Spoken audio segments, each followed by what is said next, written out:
It was well past midnight, and the office was eerily quiet, save for the soft hum of my computer. I should have been exhausted, but adrenaline kept me going. This case was make or break for my career, and I couldn't afford to slip up.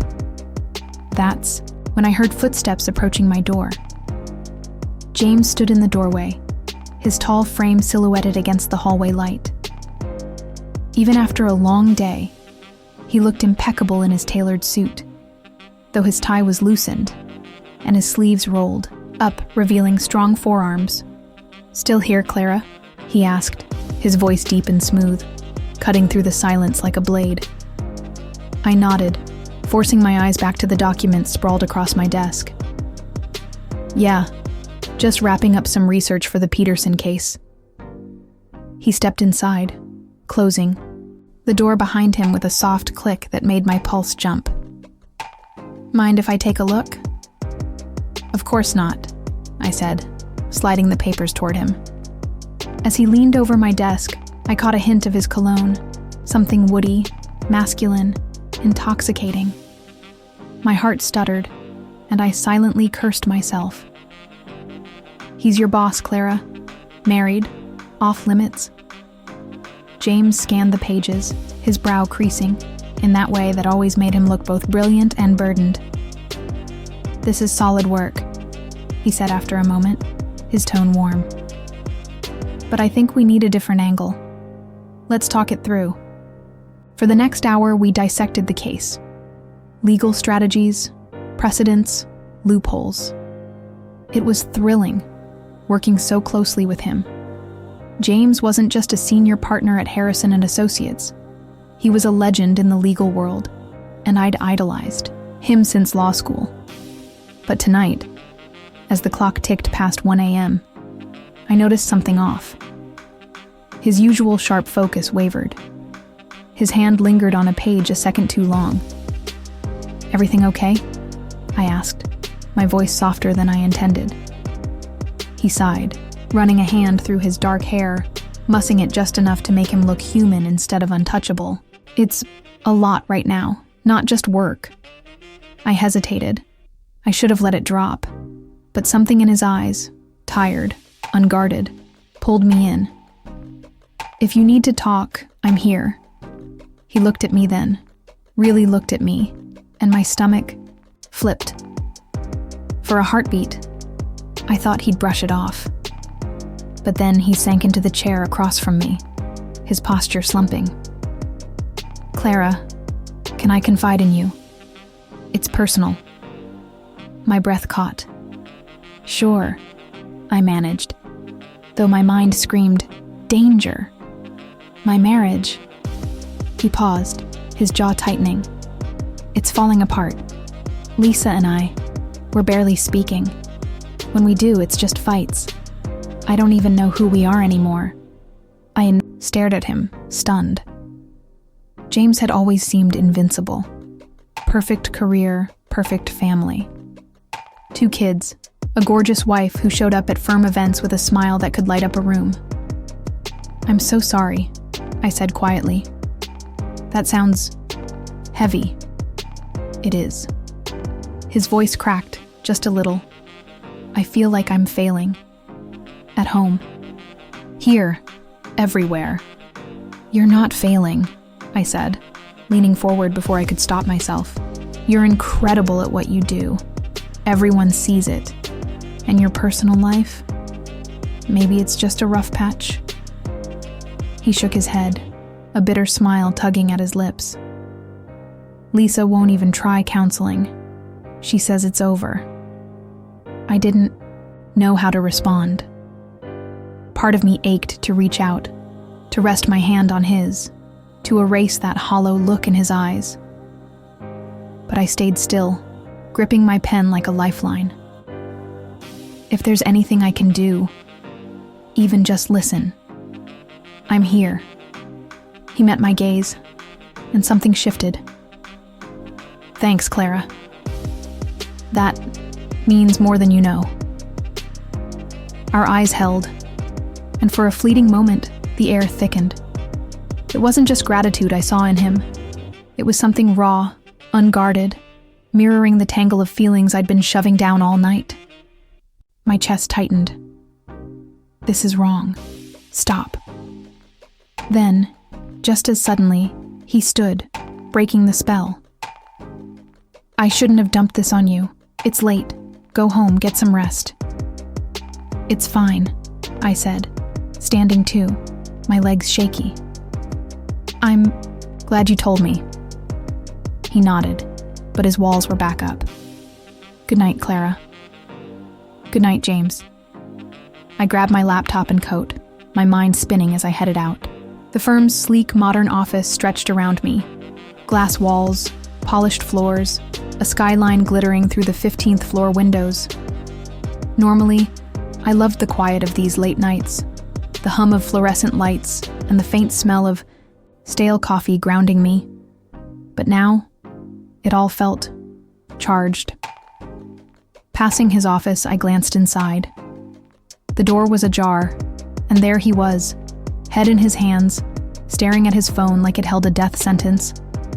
My heart twisted. I wanted to go back, to ask what was wrong, to fix it. But that wasn't my place. In the elevator, my reflection stared back at me. Messy brown hair, tired eyes, a blouse wrinkled from hours at my desk. I'd always been the good one, the rule follower, the girl who worked hard and kept her head down. So why did I feel like I'd just stepped onto a tightrope? As the doors slid shut, one thought wouldn't let go. What was on that phone? And why did I care so much? Little did I know. That night was just the start of something I couldn't undo. If you're wondering how deep this confession goes, stick around for what's next. The next few weeks felt like walking a tightrope.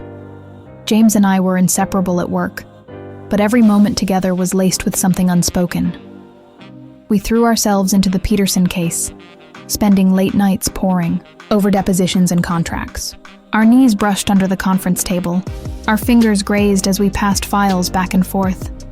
Each touch sent a shiver through me, but I told myself it was nothing, just the exhaustion of long hours. Still, I couldn't ignore the way his gaze lingered when he thought I wasn't looking, or how his voice softened when he said my name. Clara, can you grab the Henderson file? He'd ask, and I'd catch a flicker of something in his eyes, something that made my stomach flip. It was like we were dancing around a flame neither of us dared to touch. One evening, the office was a ghost town. The hum of the air conditioning the only sound besides the rustle of papers. James leaned back in his chair, rubbing his temples. I don't know how you're still standing, he said. His tie loosened, a strand of dark hair falling over his forehead.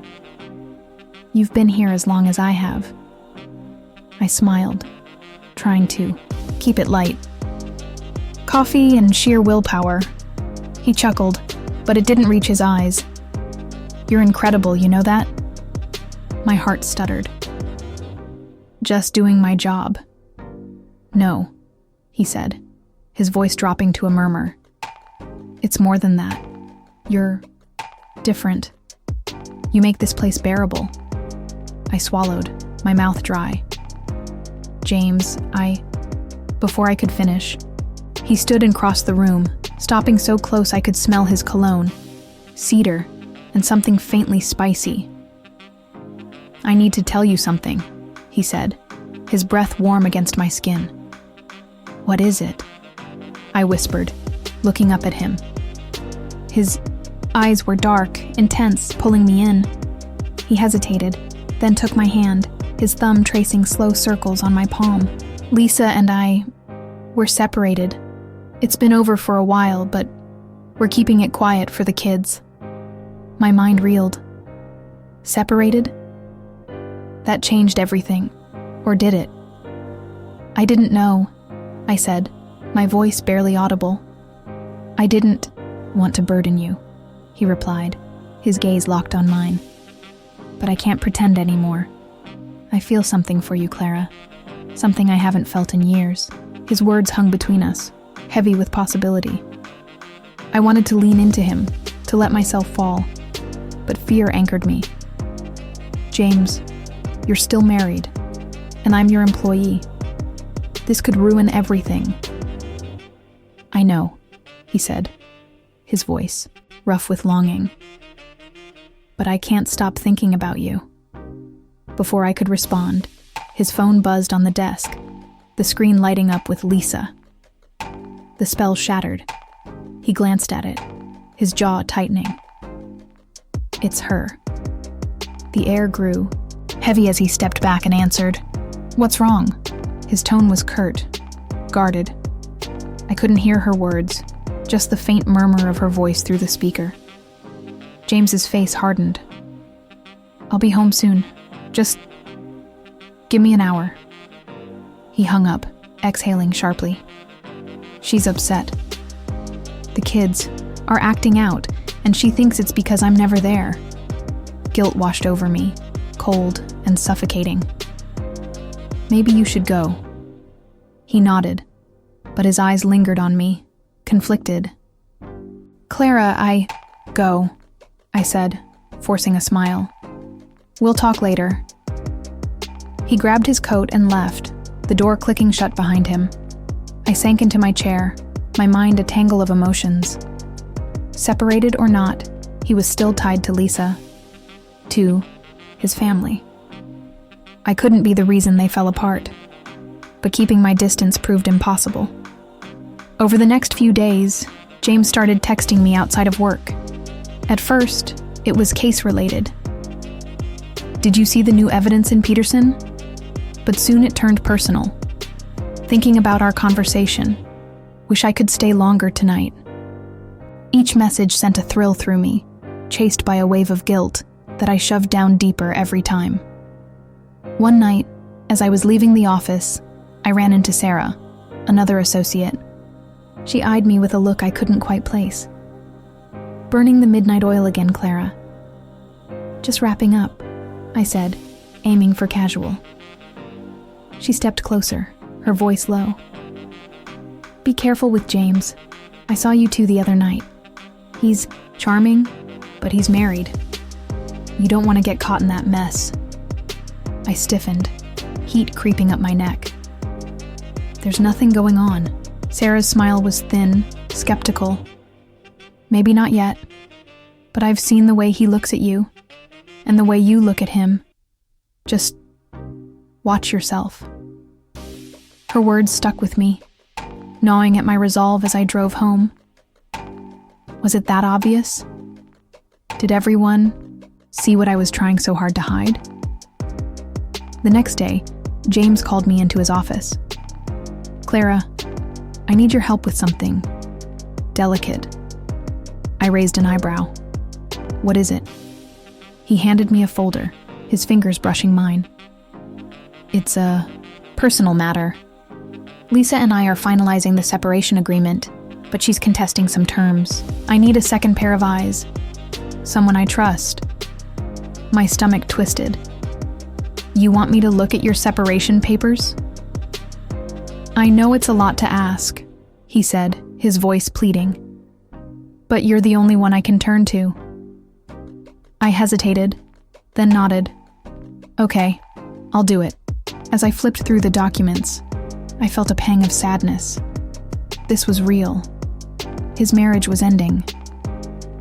But with every page, a flicker of hope sparked too. Maybe, once it was official, we could explore what was growing between us. That evening, as I handed the folder back, our fingers touched again, and he held my gaze. "Thank you, Clara. I don't know what I'd do without you." I smiled, but Sarah's warning echoed in my head. "Just trying to help." He stepped closer, his hand lingering on mine. "It's more than that. You're everything to me right now." My breath hitched. "James, we can't."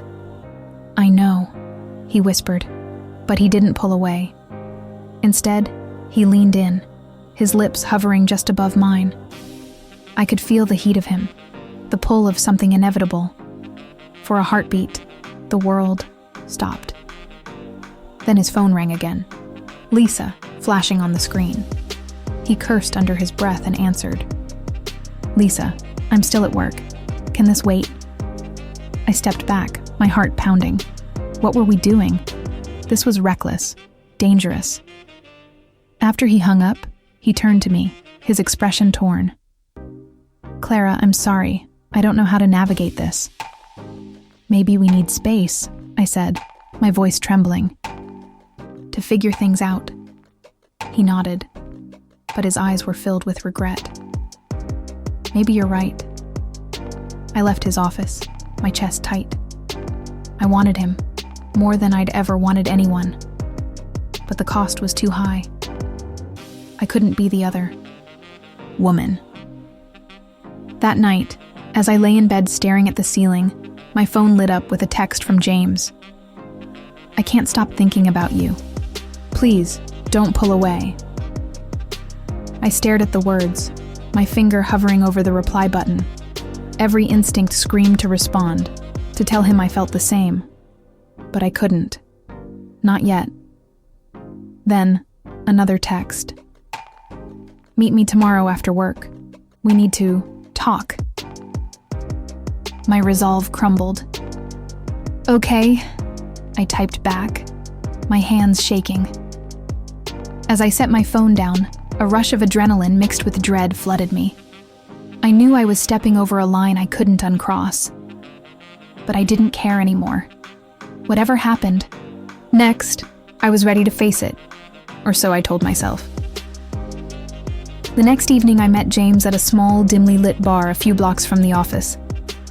The kind of place where shadows swallowed secrets, and the low hum of voices masked anything too personal. He sat at a corner table, back to the wall, his eyes finding me the moment I stepped inside. My pulse quickened as I crossed the room, heels sinking into the carpet. You look beautiful, he said, rising to greet me. His voice was a quiet rumble, stirring something deep inside me. Thanks, I murmured, sliding into the booth across from him. I'd spent an hour picking out this black dress, fitted enough to hint at my shape, subtle enough to keep my dignity. But the way his gaze traced me made me second-guess everything. We ordered drinks, whiskey for him, red wine for me, and sat in silence for a moment, the unspoken hanging heavy between us. Then James leaned forward, fingers brushing the edge of his glass. Clara, I've been thinking about what you said, about needing space. I swallowed, nodding. It's just, this is messy. You're married, and I know, he cut in, eyes locking onto mine. But it's not that simple. Lisa and I, we're done really, just keeping up appearances for the kids. She's still your wife, I whispered. And I work for you. If anyone finds out. He reached across the table, his hand closing over mine. I don't care about the risks. I care about you.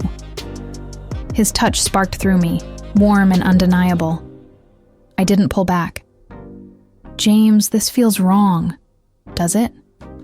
His thumb grazed my knuckles. Or does it feel right, and that's what terrifies you? I looked away, caught in a storm of guilt and longing. He wasn't wrong. Being near him was like stepping into a current, wild, electric, pulling me under. But currents could drown you. Tell me you don't feel it, he said, voice rough. Tell me and I'll let you go. I tried to say it, to end this before it consumed me. But the words stuck. I can't, I breathed instead. A smile flickered on his lips, bittersweet. Then why fight it? Before I could answer, his phone buzzed. Lisa. My stomach twisted as he glanced at it, jaw tightening. I have to take this, he muttered, stepping outside. Through the window, I watched him pace, gesturing sharply. Tension radiated off him, even from here. When he came back, his face was a thundercloud. Everything okay? I asked, dreading the answer. He sank into the seat, raking a hand through his hair. Lisa thinks I'm cheating. She's been digging through my phone, my emails. She's sure there's someone. My heart thudded. Is there? His eyes pierced mine. Not yet, but I want there to be. The air thickened, charged. I should have been panicking.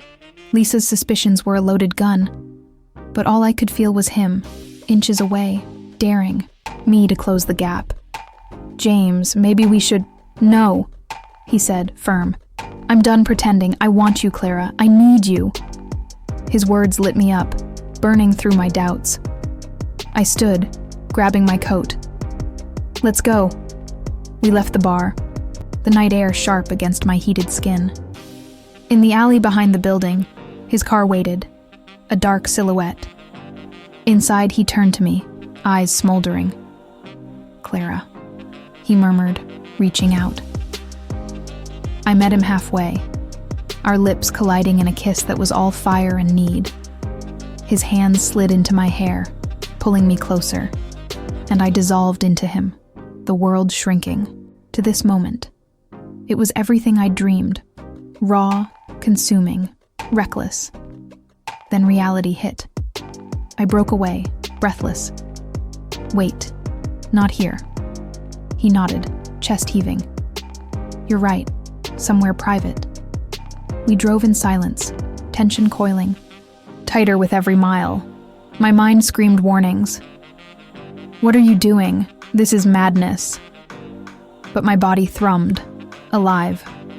His apartment was a sleek downtown high-rise, all glass and sharp lines. I barely registered the city glittering beyond the windows. My focus was him, his broad frame, his steady gaze. He poured us wine, handing me a glass with a faint smile. To new beginnings, he said, clinking his against mine. To new beginnings, I echoed, voice unsteady. The wine was rich, velvet on my tongue. We sat on his couch, close but not touching, the quiet stretching thin. Then he set his glass down. Clara, I need to tell you something. My pulse spiked. What? He inhaled deeply. Lisa's not just guessing. She's hired a private investigator. She's out to prove I'm with someone. The wine turned bitter in my mouth. What? Why didn't you say anything? I didn't want to lose you, he said, voice low. But you need to know. If we do this, we might not get away with it. Fear clawed at me, icy and real. James, I can't... Please. He took my hands. I'll deal with Lisa. I'll keep you safe. Just don't walk away. I wanted to trust him, to believe we could outrun this, but the stakes were sky high.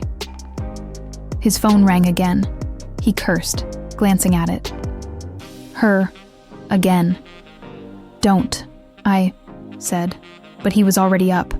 I have to. She won't stop. He stepped into the kitchen, voice hushed but sharp. I caught pieces. Not now, Lisa. Busy. Later. And my nerves frayed further. When he returned, he looked drained. She knows I'm not at the office, he said, pacing. She's tracking my phone. Panic surged. How? I don't know. But she's coming here. She thinks I'm with someone. My blood froze. James, I'm leaving. Now. No. He grabbed my arm. Stay. We'll face her. Are you crazy? I yanked free. I can't be here when she shows up. It'll ruin me. His eyes begged. Clara, I need you. But survival overruled. I snatched my purse and bolted for the door. I'm sorry. Footsteps echoed outside as I reached for the handle. Too late. The door flew open. Lisa stood there, fury etched into every line of her face. Behind her, Sarah smirked, triumphant. Caught you, Lisa snarled, her glare slicing between James and me. I knew it. The air in James's apartment was suffocating, thick with fury and betrayal. Lisa stood in the doorway, her eyes blazing as they flicked from me to James, then back again. Behind her, Sarah's smirk was sharp enough to cut glass. "Lisa, please," James started, his voice low, pleading. "Let me explain." "Explain?" Lisa's laugh was bitter, jagged. "Explain what, James? That you're screwing your associate in our home?" I flinched, heat flooding my face. "It's not like that," I whispered, but even I didn't believe it. Lisa's gaze snapped to me, venomous. "Oh? Then what is it like, Clara? Sneaking around with a married man, my husband, behind my back?" James stepped forward, hands raised. "This is my fault, not hers. I pursued her." Lisa's eyes narrowed. "Don't you dare play the hero. You're both guilty." Sarah crossed her arms, her voice dripping with satisfaction. "I tried to warn you, Clara, but you didn't listen." I shot her a glare, anger bubbling up. "You set this up, didn't you?" She shrugged, unrepentant. Someone had to stop this before it ruined the firm's reputation. "Enough!" James's voice boomed, silencing us. He turned to Lisa, his expression raw. "Lisa, I'm sorry. I never meant for this to happen. But our marriage, it's been over for a long time. We both know it." Lisa's face crumpled, her anger cracking to reveal the pain beneath. "So you replaced me with her? A younger model?" "It's not about that," he said, voice softening.